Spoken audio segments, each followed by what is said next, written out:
تنہائی کے مسافر بیمار روحوں کی طرح اذیت کی منزلیں طے کرتے ہیں۔ انسان سے محبت وہی کر سکتا ہے جس پر خدا مہربان ہو۔ ابلیس کا معبود تو تھا، محبوب کوئی نہ تھا۔ لائن مردود ہونے کے لیے اتنا ہی کافی ہے۔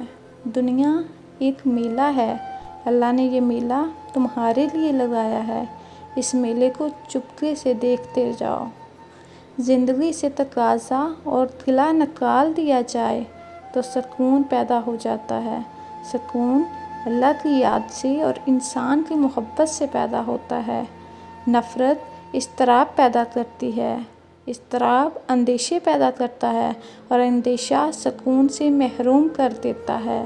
محبت نہ ہو تو سکون نہیں ہوتا ہے۔ مرنے والا اس وقت مرتا ہے جب اسے یاد کرنے والا مر جائے۔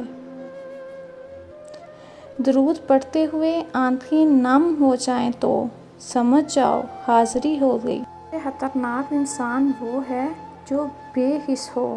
بے حسی ایک روحانی بیماری کی خطرناک شکل ہے۔ اگر غریب فاقے سے مر رہا ہے تو امیر یقیناً بدہضمی سے مرے گا۔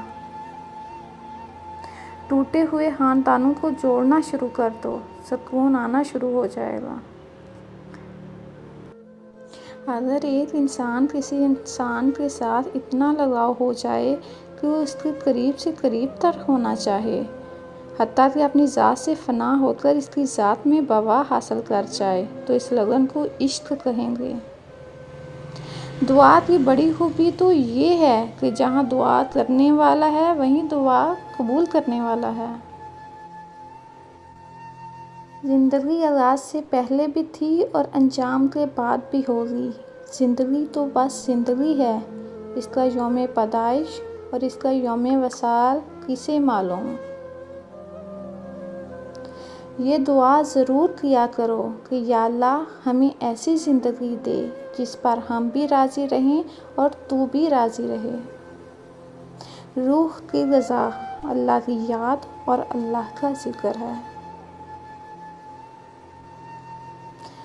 رات کی عبادت افضل عبادت ہے، جس کی رات بیدار ہو جائے اس کا نصیب جاگ اٹھتا ہے۔ عبادت فرشتہ تو بنا سکتی ہے لیکن انسان نہیں بنا سکتی، انسان درد سے بنتا ہے۔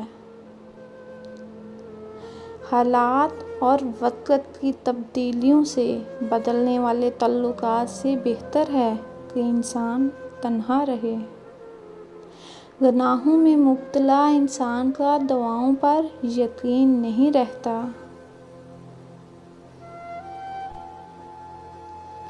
جہاں سے رضائے الہی شروع ہوتی ہے وہاں سے دانائی شروع ہوتی ہے۔